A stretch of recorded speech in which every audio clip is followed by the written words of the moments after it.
இன்றைய முக்கிய செய்திகள். வாக்காளர் பட்டியல் சிறப்பு தீவிர திருத்தம் வாக்குரிமையை பறிப்பதாக புகார். ஜனநாயகத்தை காக்க வலியுறுத்தி தலைமை நீதிபதிக்கு 23 கட்சிகள் கடிதம்.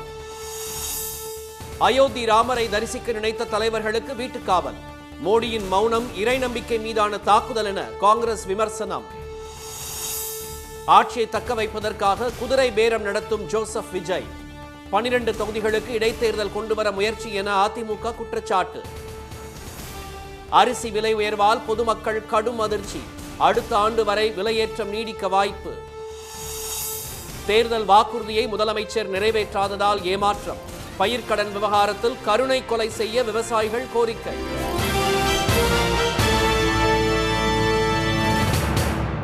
வணக்கம். வணக்கம்.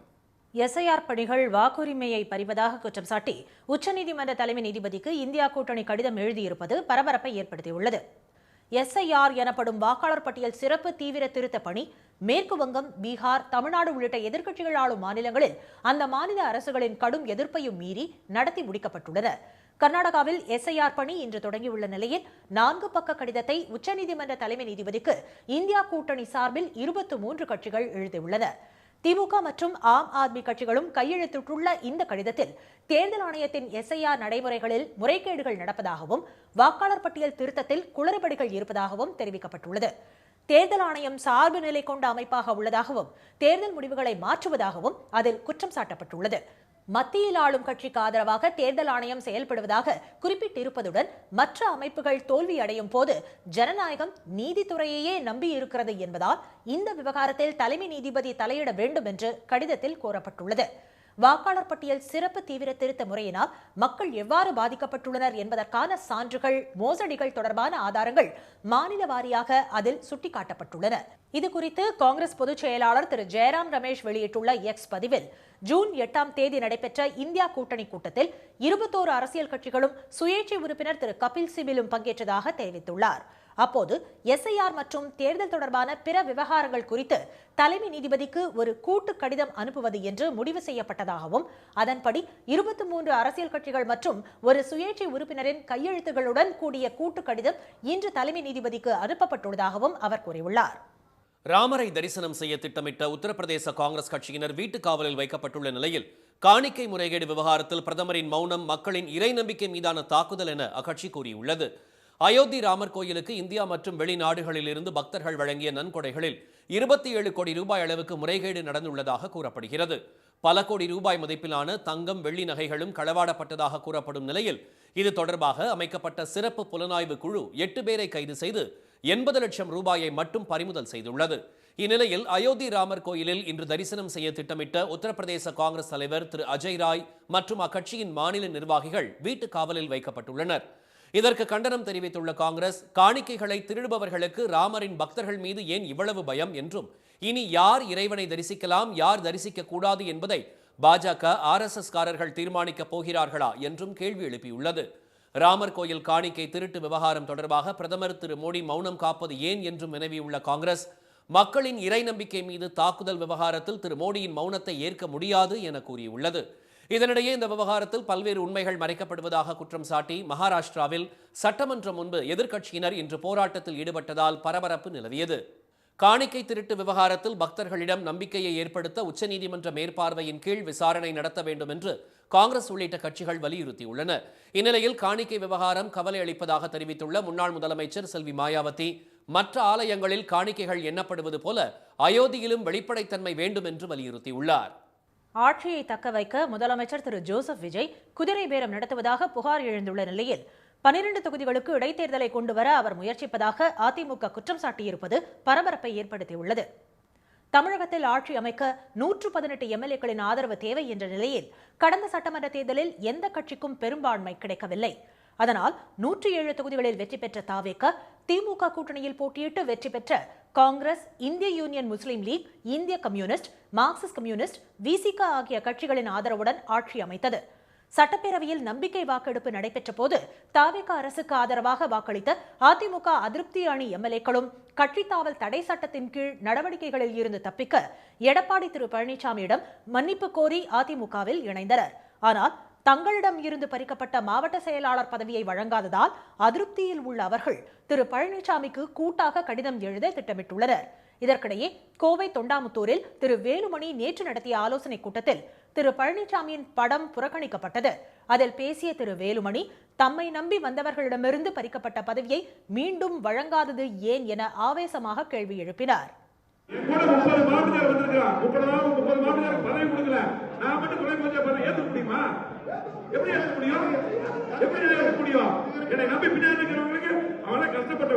வீரமணி, தங்கமணி, விஜயபாஸ்கர், சிவி சண்முகம் அந்த மாவட்டத்துடைய ஜாம்பவானுங்க கட்சி வளர்த்தவங்க செலவு பண்ணி அவங்களுக்கெல்லாம் பதவி கொடுக்கல. இதற்கிடையே அதிருப்தியில் உள்ள அதிமுக எம்எல்ஏக்களை தாவேகா இழுக்க முயற்சிப்பதாக குற்றச்சாட்டு எழுந்துள்ளது. அதிமுக எம்எல்ஏக்கள் திருமதி சத்யபாமா, திருமதி மரகதம் குமரவேல், திரு எஸ் ஜெயக்குமார், திரு இசக்கி சுப்பையா ஆகியோர் பதவி விலகி தாவேகாவில் இணைந்துவிட்ட நிலையில் திரு சி விஜயபாஸ்கரும் திரு எம்.ஆர். விஜயபாஸ்கரும் இணைய காத்திருக்கின்றனர். அதிமுக எம்எல்ஏக்கள் தொடர்ந்து ராஜினாமா செய்வதும் அதனை பேரவைத் தலைவர் திரு ஜே.சி.டி. பிரபாகர் உடனடியாக ஏற்றுக்கொண்டு அந்த தொகுதிகளை காலியானதாக அறிவிப்பதும் குதிரை பேர அரசியல் என எதிர்க்கட்சிகள் குற்றம் சாட்டி வருகின்றன. இதற்கிடையே 12 தொகுதிகளுக்கு இடைத்தேர்தலை கொண்டுவர முதலமைச்சர் திரு ஜோசப் விஜய் முயற்சித்து வருவதாக அதிமுக முன்னாள் அமைச்சர் திரு ஆர்.பி. உதயகுமார் கூறினார். தமிழக வெற்றி கழக அரசுக்கு பெரும்பான்மை பலம் கிடைக்கிற வகையிலே இன்னும் 12 சட்டசபை தொகுதிகளுக்கு மொத்தமாக இடைத்தேர்தல் நடத்த மாண்புமிகு தாவேகா தலைமையில விஜய் அவர்கள் திட்டமிட்டிருக்கிறார். அதுவரை இந்த அரசியல் அலங்கோலங்கள், ஜனநாயக கேலி கூத்துகள் இந்த தமிழ்நாட்டிலே அரங்கேற்றம் தொடர்ந்து கொண்டுதான் இருக்கும். முதலமைச்சர் ராஜினாமா செய்த திருச்சி கிழக்கு தொகுதி உட்பட 7 தொகுதிகள் காலியானதாக அறிவிக்கப்பட்டுள்ளன. அதிமுக எம்எல்ஏக்கள் திரு எஸ்.பி. வேலுமணி, திரு ராகேஷ், திரு அருண்மொழி தேவன் ஆகியோர் அடுத்து ராஜினாமா செய்ய உள்ளதாகவும் தகவல் வெளியாகியுள்ளது. அரிசி விலை கிலோவுக்கு 5 ரூபாய் வரை அதிகரித்திருப்பதால் பொதுமக்கள் அதிர்ச்சி அடைந்துள்ளனர். உணவு சமைக்க பெரும்பாலானோர் பயன்படுத்தும் கர்நாடக பொன்னி அரிசி கடந்த மாதம் 1 கிலோ 50 ரூபாய்க்கு விற்ற நிலையில் தற்போது விலை அதிகரித்து 55 ரூபாய்க்கு விற்பனை செய்யப்படுகிறது. 25 கிலோ அடங்கிய அரிசி பை 1400 ரூபாய் முதல் 1900 ரூபாய் வரை பல்வேறு விலைகளில் விற்பனை செய்யப்பட்டு வந்த நிலையில் தற்போது 200 முதல் 400 ரூபாய் வரை விலை அதிகரித்துள்ளது. இதை போலவே சீரக சம்பா, ஆந்திரா பொன்னி, பிபிடி பொன்னி உள்ளிட்ட அரிசி ரகங்களின் விலையும் அதிகரித்துள்ளது. கர்நாடகா மற்றும் தமிழகத்தில் இந்த ஆண்டு போதிய மழை பெய்யாததால் விளைச்சல் குறைந்து போனதாக தெரிவித்த வியாபாரிகள் பெட்ரோல், டீசல் விலை உயர்வு காரணமாக போக்குவரத்து செலவு அதிகரித்திருப்பதாகவும் கூறினர். அரிசியின் விலை உயர்வால் அதிர்ச்சி அடைந்துள்ள பொதுமக்கள் விலை உயர்வை கட்டுப்படுத்த அரசு நடவடிக்கை எடுக்க வேண்டும் என்று கோரிக்கை விடுத்துள்ளனர். போன மாதம் அரிசி வாங்கினோம் 1400 சொன்னாங்க கடைக்காரவங்க. இந்த மாதம் வாங்கலான்னு போனோம் 1600 சொல்கிறாங்க. ஏன்னா இவ்வளோ விலைன்னு கேட்டோம்னா கர்நாடகாவில் பெட்ரோல், டீசல் விலையெல்லாம் ஏறிச்சுங்க, நாங்கள் என்னங்க செய்யறதுன்னு சொல்கிறாங்க. மக்கள் டெய்லி உபயோகப்படுத்தக்கூடிய அரிசி இவ்வளோ விலை ஆயிடுச்சுன்னா என்ன செய்யறது? இந்த அரசு உடனடியாக நடவடிக்கை எடுத்து அரிசி விலையை கம்மி பண்ணணும். ஆந்திரா மற்றும் கர்நாடகா மாநிலங்களில் இருந்து நெல் மற்றும் அரிசி வருவது 50% வரை குறைந்துவிட்டதாக வியாபாரிகள் தெரிவித்துள்ளனர். லாரி வாடகை 25% உயர்ந்துள்ளதாலும் பெட்ரோல், டீசல் விலை மற்றும் சுங்க கட்டணம் உயர்வு காரணமாகவும் அரிசியின் விலை அதிகரித்திருப்பதாக அவர்கள் கூறினர். அரிசி வரத்து மேலும் குறையும் பட்சத்தில் விலை கூடுவதற்கான வாய்ப்புகள் உள்ளதாகவும் தெரிவித்த வியாபாரிகள் இந்த விலையேற்றம் அடுத்த வருடம் ஜனவரி மாதம் வரை நீடிக்கும் என்றும் கூறினர். தேர்தல் பிரச்சாரத்தின் போது அளித்த வாக்குறுதியை ஆட்சிக்கு வந்த பின் நிறைவேற்றாமல் முதலமைச்சர் திரு ஜோசப் விஜய் ஏமாற்றுவதாக குற்றம் சாட்டி விவசாயிகள் தொடர்ந்து போராட்டங்களை நடத்தி வருகின்றனர். காஞ்சிபுரம் மாவட்ட ஆட்சியர் அலுவலக வளாகத்தில் மாதாந்திர விவசாயிகள் குறைதீர் நாள் கூட்டம் இன்று நடைபெற்றது. அதில் கலந்து கொண்டவர்கள் அனைத்து பயிர் கடன்களையும் அரசு தள்ளுபடி செய்ய வலியுறுத்தி கூட்டத்தில் இருந்து வெளிநடப்பு செய்து ஆர்ப்பாட்டம் நடத்தினர்.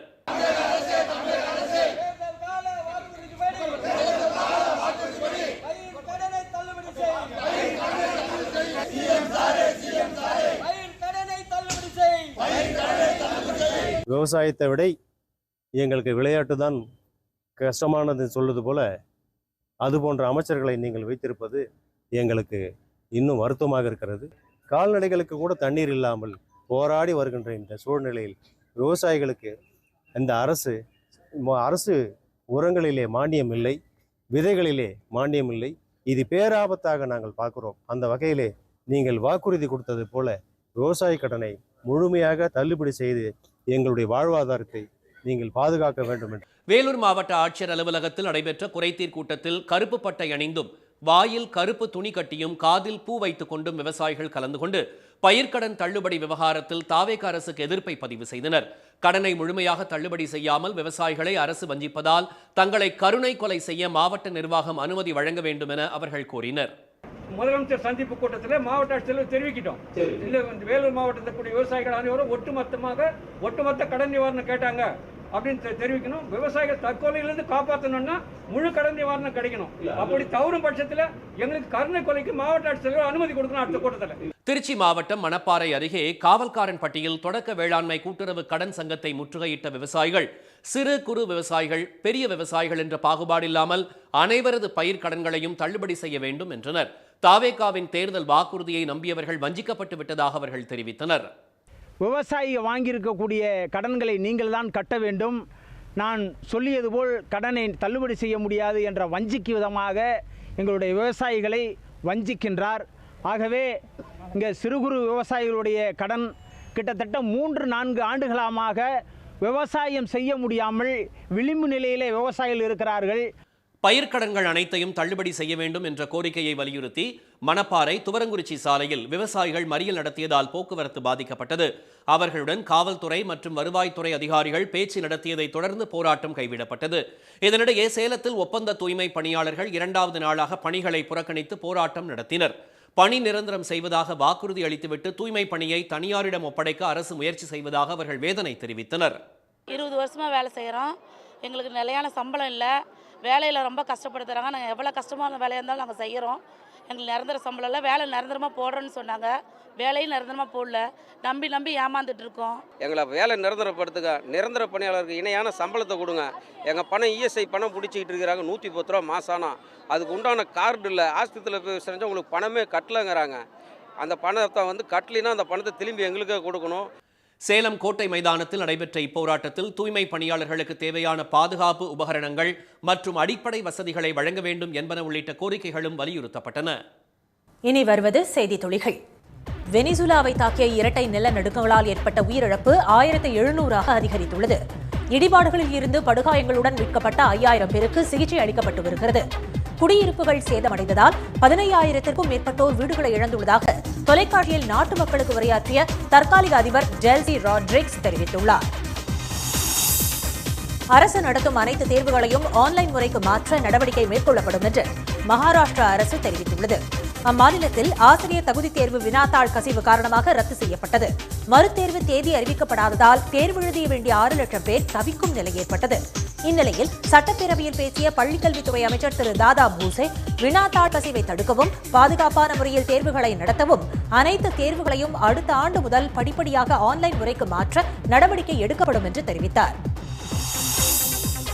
மயிலாடுதுறை மாவட்டம் தரங்கம்பாடி அருகே வெவ்வேறு சமூகங்களைச் சேர்ந்த காதல் ஜோடியின் உடல்கள் மீட்கப்பட்ட நிலையில் ஆணவ கொலை நடந்ததாக இளைஞரின் உறவினர்கள் குற்றம் சாட்டியுள்ளனர். புதுப்பாளையத்தைச் சேர்ந்த 19 வயது பார்த்திபன், சாத்தங்குடியைச் சேர்ந்த 16 வயது திவ்ய தர்ஷனியின் காதல் தொடர்பாக இரு குடும்பங்களுக்கும் பிரச்சனை ஏற்பட்டது.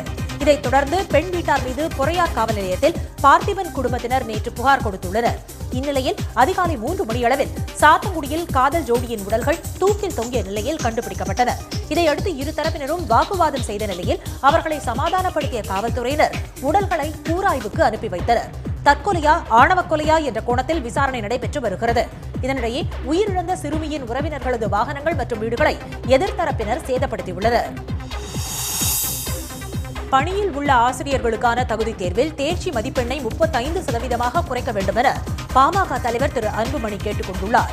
தமிழ்நாட்டில் 2011ஆம் ஆண்டுக்கு முன் பணியில் சேர்ந்த இடைநிலை மற்றும் பட்டதாரி ஆசிரியர்களுக்கான ஆசிரியர் தகுதி தேர்வு அடுத்த மாதம் 4, 5 ஆகிய தேதிகளில் நடைபெறவுள்ளது. 2011ஆம் ஆண்டுக்கு முன் பணியில் சேர்ந்த ஆசிரியர்கள் பயின்ற போது இருந்த பாடத்திட்டமும் இப்போது உள்ள பாடத்திட்டமும் முற்றிலுமாக மாற்றப்பட்டது என்பதால் அவர்கள் தகுதி தேர்வில் தேர்ச்சி பெறுவது கடினம் என்பதால் தேர்ச்சி மதிப்பெண்களில் சலுகை வழங்க வேண்டும் என திரு அன்புமணி கூறியுள்ளார். தாவேக அமைச்சர் திரு சரத்குமார் பதவி விலக வலியுறுத்தி நாகர்கோவிலில் ஆர்ப்பாட்டத்தில் ஈடுபட்ட திமுகவினர் கைது செய்யப்பட்டனர். அவர் போதைப் பொருள் பயன்படுத்தியதாக சமூக வலைதளங்களில் வீடியோ வெளியான நிலையில் அமைச்சர் பதவியிலிருந்து நீக்க கோரி தமிழ்நாடு முழுவதும் திமுக மாணவர் அணி சார்பில் போராட்டங்கள் நடைபெற்றன. இதன் தொடர்ச்சியாக நாகர்கோவிலில் இன்று திமுக மாணவர் அணியினர் ஆர்ப்பாட்டம் நடத்தினர். திருச்செந்தூர் சுப்பிரமணிய சுவாமி கோயில் முன்பு 2வது நாளாக இன்றும் கடல் உள்வாங்கி காணப்படுகிறது. நாழிக்கிணறு பகுதியில் இருந்து ஐயா கோயில் வரை 500 மீட்டர் நீளத்திற்கு 70 அடி தூரம் வரை கடல் உள்வாங்கியதால் பாசி படிந்த பாறைகள் வெளியே தெரிந்தன. சுற்றுலா பயணிகள் ஆபத்தை உணராமல் கடல் உள்வாங்கிய இடங்களில் பாசி படிந்த பாறைகள் நடுவே நீராடி வருகின்றனர். அதிமுகவுக்குள் நிகழும் உட்கட்சி முரண்கள் என்ன என்பதை வெளிச்சத்திற்கு கொண்டுவர வேண்டும் என்று விசிக தலைவர் திரு திருமாவளவன் கூறியுள்ளார். மதுரையில் செய்தியாளர்களிடம் பேசிய அவர், மக்களால் தேர்ந்தெடுக்கப்பட்ட சட்டமன்ற உறுப்பினர்கள் என்ன பிரச்சனை காரணமாக அதிமுகவில் இருந்து விலகுகிறார்கள் என கேட்க வேண்டும் என்றார். ஆட்சி 5 ஆண்டுகளுக்கு எந்தவித இடையூறும் இல்லாமல் நீடிக்கும் என்று நம்புவதாகவும் திரு திருமாவளவன் தெரிவித்தார். திருவாரூர் மாவட்டத்தில் கொள்முதல் நிலையத்தில் தேங்கியுள்ள நெல் மூட்டைகளை எடுத்துச் செல்ல வலியுறுத்தி மன்னார்குடியில் லாரி உரிமையாளர் சங்கத்தினர் ஆர்ப்பாட்டத்தில் ஈடுபட்டனர். டீசல் விலையேற்றம், லாரி உதிரி பாகங்களின் விலையேற்றம் ஆகியவற்றை கருத்தில் கொண்டு தமிழ்நாடு நுகர்பொருள் வாணிப கழக நிர்வாகம் லாரி வாடகையை 40% உயர்த்தி வழங்க வேண்டும் என்பது உள்ளிட்ட கோரிக்கைகளும் ஆர்ப்பாட்டத்தில் வலியுறுத்தப்பட்டன. முன்னதாக நகராட்சி அலுவலகத்தில் இருந்து வருவாய் கோட்டாட்சியர் அலுவலகம் வரை லாரி உரிமையாளர்கள் பேரணியாக சென்றனர். மதுரை மாவட்டம் திருப்பரங்குன்றம் வெள்ளக்கல் பகுதியில் கழிவுநீர் சுத்திகரிப்பு நிலையத்திற்கு செல்லும் ராட்சத கழிவுநீர் குழாய் உடைப்பால் சாலைகளில் கழிவுநீர் ஆறு போல ஓடிக்கொண்டிருக்கிறது. இதனால் வாகன ஓட்டிகள் அவதிக்குள்ளாகி வருகின்றனர். கழிவுநீர் குழாய் உடைப்பை சரி செய்ய மதுரை மாநகராட்சி அதிகாரிகள் நடவடிக்கை மேற்கொண்டுள்ளனர். இன்றைய வர்த்தக முடிவில் மும்பை பங்குச்சந்தை குறியீட்டு எண் சென்செக்ஸ் 250 புள்ளிகள் சரிந்து 76,479 புள்ளிகளாக இருந்தது. தேசிய பங்குச்சந்தை குறியீட்டு எண் நிஃப்டி 30 புள்ளிகள் குறைந்து 23,866 புள்ளிகளாக நிறைவடைந்தது. சென்னையில் இன்று ஆபரண தங்கம் விலை சவரனுக்கு 800 ரூபாய் குறைந்து 1 சவரன் 1,05,600 ரூபாயாகவும் 1 கிராம் 13,200 ரூபாயாகவும் உள்ளது. வெள்ளி விலை மாற்றமின்றி 1 கிராம் 245 ரூபாயாக உள்ளது. ஃபிஃபா உலகக்கோப்பை கால்பந்து தொடரின் ரவுண்ட் ஆஃப் 32 சுற்று ஆட்டத்தில் நெதர்லாந்து அணியை பெனால்டி ஷூட் அவுட்டில் வீழ்த்தி மொராக்கோ அதிர்ச்சி அளித்தது. மெக்சிகோவில் நடைபெற்ற இந்த ஆட்டத்தில் மொராக்கோ தாக்குதல் பாணி ஆட்டத்தை ஆட தடுத்து ஆடியது நெதர்லாந்து. முதல் பாதி ஆட்டம் கோல் ஏதுமின்றி நிறைவடைந்தது. இரண்டாவது பாதியின் 72வது நிமிடத்தில் நெதர்லாந்து வீரர் கோடி கேக்போ கோல் அடிக்க அந்த அணி 1-0 என முன்னிலை பெற்றது. ஸ்டாப்பேஜ் நேரத்தில் மொராக்கோவின் இசா கோல் போட ஆட்டம் 1-1 என சமநிலையில் இருந்தது. இதன் பின்னர் கூடுதலாக வழங்கப்பட்ட 30 நிமிடங்களில் 2 அணிகளும் கோல் அடிக்காததால் பெனால்டி ஷூட் அவுட் நடத்தப்பட்டது. இதில் 3-2 என்ற கணக்கில் நெதர்லாந்தை வீழ்த்திய மொராக்கோ அபார வெற்றி பெற்றது. ஆர்லிங்டனில் இன்று இரவு 10:30 மணிக்கு நடைபெறும் போட்டியில் ஐவரி கோஸ்ட் மற்றும் நார்வே அணிகள் மோதுகின்றன. நாளை அதிகாலை 2:30 மணிக்கு பிரான்ஸ் அணியுடன் ஸ்வீடன் மோதும் போட்டி நியூஜெர்சியில் உள்ள நியூயார்க் நியூஜெர்சி மைதானத்தில் நடைபெறுகிறது. மெக்சிகோ சிட்டியில் காலை 6:30 மணிக்கு மெக்சிகோ மற்றும் ஈக்வடார் அணிகளும் எதிரெதிராக களம் காண்கின்றன. மீண்டும் இன்றைய முக்கிய செய்திகள். எஸ்ஐஆர் பணிகள் வாக்குரிமையை பறிப்பதாக குற்றம் சாட்டி உச்சநீதிமன்ற தலைமை நீதிபதிக்கு இந்தியா கூட்டணி கடிதம் எழுதியுள்ளது. ஆட்சியை தக்க வைக்க குதிரை பேரம் நடப்பதாக புகார் எழுந்துள்ள நிலையில் 12 தொகுதிகளுக்கு இடைத்தேர்தலை கொண்டுவர முதலமைச்சர் ஜோசப் விஜய் முயற்சிப்பதாக அதிமுக குற்றம் சாட்டியுள்ளது. அரிசி விலை கிலோவுக்கு 5 ரூபாய் வரை அதிகரித்துள்ள நிலையில் விலை ஏற்றம் அடுத்த ஆண்டு ஜனவரி வரை நீடிக்கும் என வியாபாரிகள் தெரிவித்துள்ளனர். இத்துடன் இந்த செய்திகள் நிறைவடைந்தன. மீண்டும் சன் டிவியில் செய்திகள் நாளை காலை 7:30 மணிக்கு. செய்திகளை உடனுக்குடன் தெரிந்து கொள்ள QR கோடை ஸ்கேன் செய்து சன் நியூஸ் வாட்ஸ்அப் சேனலில் இணைந்திருங்கள். வணக்கம். வணக்கம்.